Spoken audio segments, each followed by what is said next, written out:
So, lads, today we're going to be talking a little bit about this from the new CBA, and this is from an article on right here from ESPN. The new CBA will permanently, positively change the NBA's landscape here. The 10 biggest wins, gains, areas of compromise. However, I'm not going to talk about anything else in this other than this right here. This is huge. This is huge, lads. Huge. The WNBA CBA doesn't bring any groundbreaking change in officiating. Let me just zoom out a little bit here so you guys can see. But it does include the union will be given access to any informational, educational, and points of emphasis videos regarding officiating. It requires 3 meetings per season between the league and the union specifically to review flagrant fouls and technical fouls. If nothing else, it should give the players more of a sense of their input on officiating is being heard.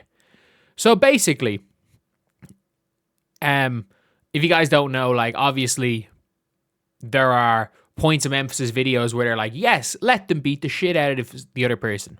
Yes, let player X beat the shit out of player Y. But basically what ends up happening in these scenarios is there's always these point of emphasis things.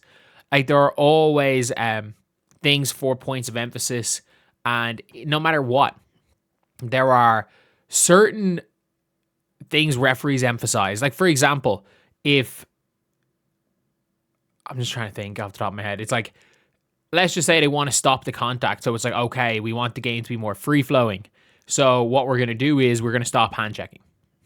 So if you see a hand check in the full court, we're not going to call it. Like that's not going to be a call if it's a full court hand check. Or it's like, you know what, we want this game to be more physical down low. So we're going to allow physicality down low. We're going to not allow physicality. And that's one of the things people don't understand with referees is that a lot of the time the referees are just doing what they're told. Like there's a lot of times where it's not actually bad referees. It's bad direction that the league wants to go in.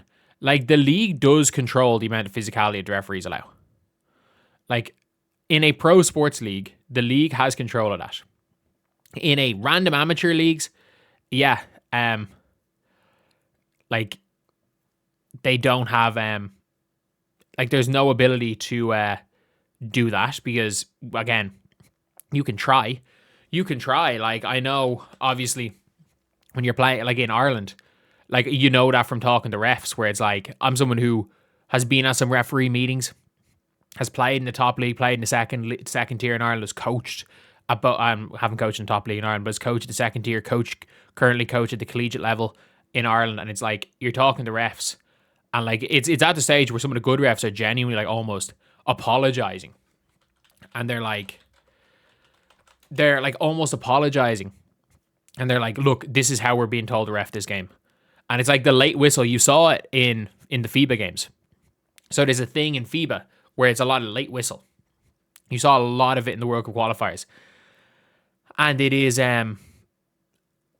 like it's one of those things where like it infuriates players and coaches because it's like in Ireland it's really bad because what ends up happening is that like a lot of good refs rarely this happens, but it's like a player will get hacked. The late whistle is meant to be like, say if there's like a tiny bit of contact and the ball still goes in, it's not an and one, they just leave it. Just to improve the flow of the game. Whereas in Ireland, people are getting their heads taken off. Coaches will stand up and complain, or a bench will get up and complain, and then the ref will call the foul, will then tee up the bench and then go, yeah, it actually was a foul. And like, you're like, what? You have just seen somebody get their head taken off. I've genuinely seen a ref late whistle an unsportsmanlike foul and tee up a coach from it. It's like, that's the horrendous thing that happens here. But like, that is a directional thing towards refs where it's like, it can be one of the most frustrating things ever. But they want to improve the flow of the game. Whereas in the WNBA, they're allowing people to get mauled because they believe that the physicality is a selling point when it's not. And it's not even the physicality. They believe Alyssa Thomas going around elbowing people in the face is a selling point. Like, there's a big difference, again, between physicality and that crap. Like, we got to be real here. There's a big difference between physicality and Alyssa Thomas going around elbowing people. But that being said, you just never know You never know what's happening and what way refs are. That being said, here is that they have all the informational, educational, and points of emphasis videos. So if there's a point of emphasis video that is basically saying, okay, we want this league. Everyone's complaining about physicality, where they're like, oh, we want this league to be more physical. And it's like, you know what? This player takes a player out of the air. That's a common foul. The players now have access to this. So you're not going to see any bullshit. Like, you're not going to see any behind the scenes, oh, the referees are being told to referee a certain way. That bullshit's not going to slide because the players can see it now. The players can see it now. And that is extremely important because obviously they can do whatever bullshit they want behind the scenes if the players can't see it.